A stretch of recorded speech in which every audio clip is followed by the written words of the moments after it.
Hey, what's up guys? This is just going to be, this is part 2 of the case for the resurrection of Jesus. If you haven't seen part 1, it doesn't matter. It doesn't matter which order you see the two, as long as you see them both. What I originally did in part 1 is I just looked at the facts and I said, hey, these facts are universally agreed upon in the scholarly community, even among skeptics, and I just sort of attempted to debunk some of the naturalistic theories and how they can't account for those facts. Only the resurrection can.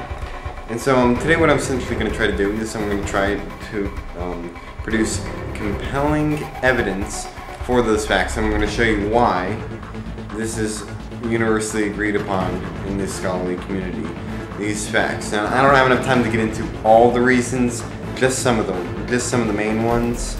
Okay, so let's get started. First, which is, did Jesus die on the cross? Well, we have 12 of the 17 secular sources that mention Jesus say that he died on the cross. Things like Thales, Tacitus, Lucian, Marabar, Sepion, Flavius Josephus, the Jewish Talmud, things like that. So this makes it, you can't possibly reject it. Okay, you just can't possibly.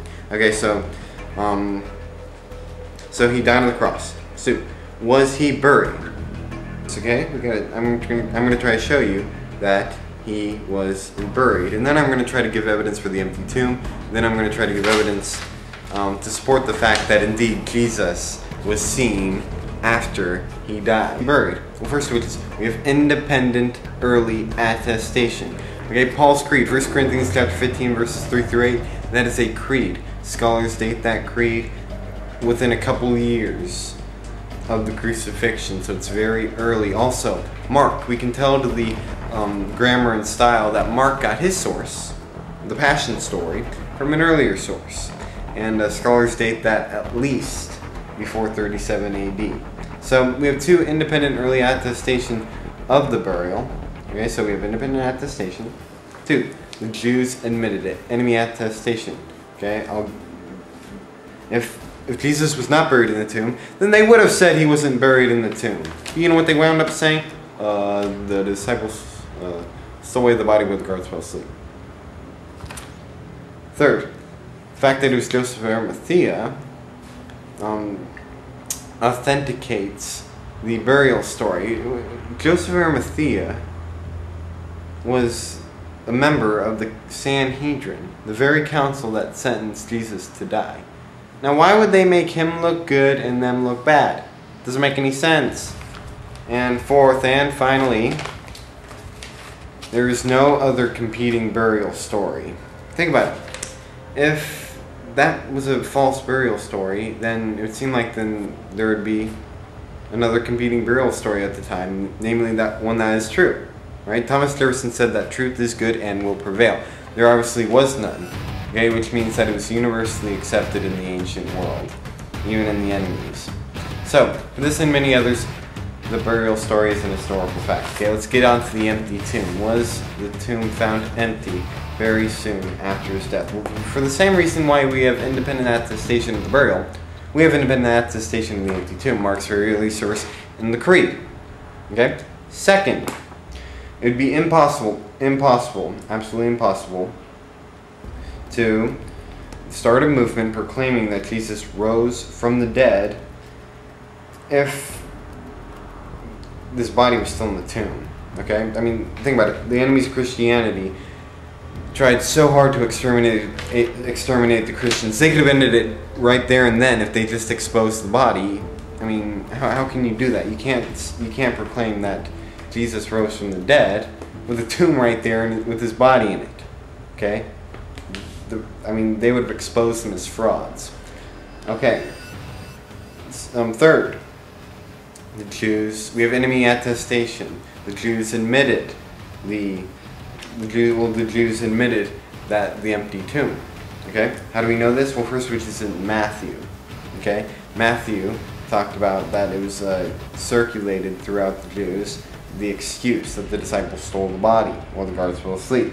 Now then, and Matthew provided a refutation of that theory. Now, if you see refutation, that proves that what it's trying to refute exists. Like, for example, Thomas Crean wrote a book called God Is No Delusion, and the subtitle was A Refutation of the God Delusion by Richard Dawkins. Now then, just by looking at that book, the subtitle and all, you know that there's a book called The God Delusion by Richard Dawkins. Even though if you've never even seen it, you know that it exists. Okay, same case here. But, I don't even think that we need to go into the Bible to figure it out. We know that they're circulating this excuse from Tertullian, and also there's an archaeological find in the 1800s where it showed that they increased the penalty of grave robbery from a mere fine to death. That's pretty big. What this tells us is that the enemies of Christianity were making the accusation that the disciples stole the body, and they wanted to penalize them. That is why they wanted to move up the penalty of grave robbery from a mere fine to death.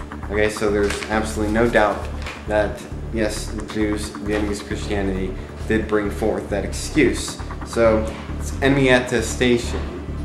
Okay? If your enemy admits something, it's generally true. Okay, 4. The fact that Jesus' tomb was not venerated as a shrine indicates that it was empty. British New Testament scholar James D.G. Dunn says absolutely no trace of any veneration of Jesus' burial place. Also indicates that the tomb was empty. So we have early independent attestation. The Jews admitted it. It would be impossible to start a movement proclaiming that Jesus rose from the dead if the body was still in the tomb.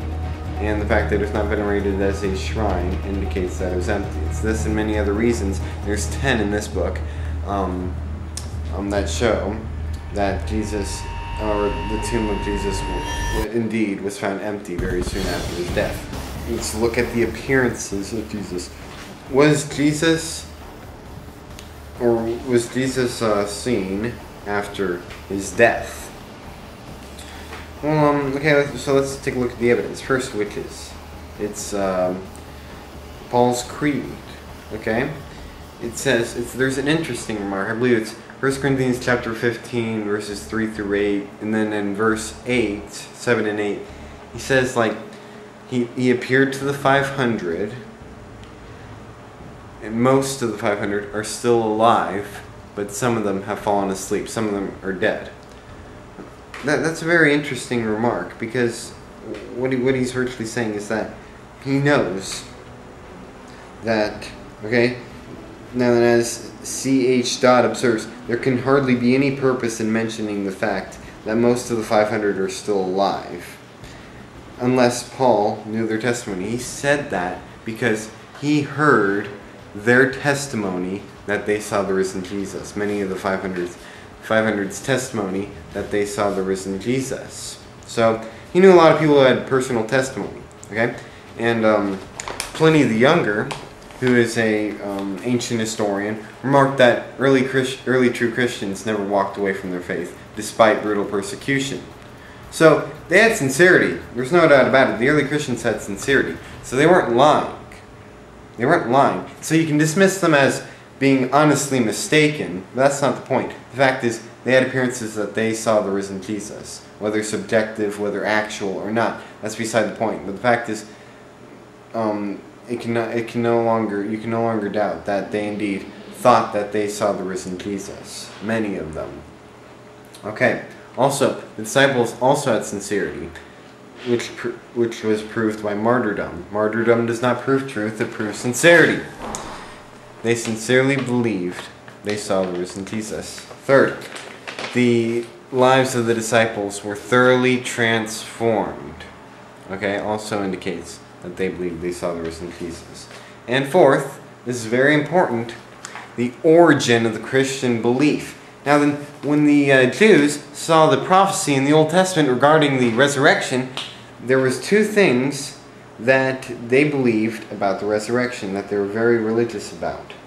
Okay, one, Jewish thought that the resurrection always occurred after the end of the world. And two, it concerned all the people, not just an isolated individual. Okay? In the Old Testament, it has some prophecies regarding about the second coming, and some prophecy, or at the end times, and some prophecies regarding for the first coming. You can't tell the difference. One verse might say something about the first coming, the other for the second coming. You can't tell the difference, and the Jews just got mixed up. And so they were religious about resurrection, not possible until the end times. Okay, so how do you explain all of a sudden the belief in the resurrection from the disciples? How do you explain that? The only way you can explain that is because they believed they saw the risen Jesus. I mean, it wasn't even in question. And they just, it's not like they thought that the resurrection wasn't, it's not like they never thought about the resurrection. They did think about the resurrection. They didn't think it was possible until the end times. And so, how do you explain the only way you can explain that is because they saw. They thought they saw the risen Jesus.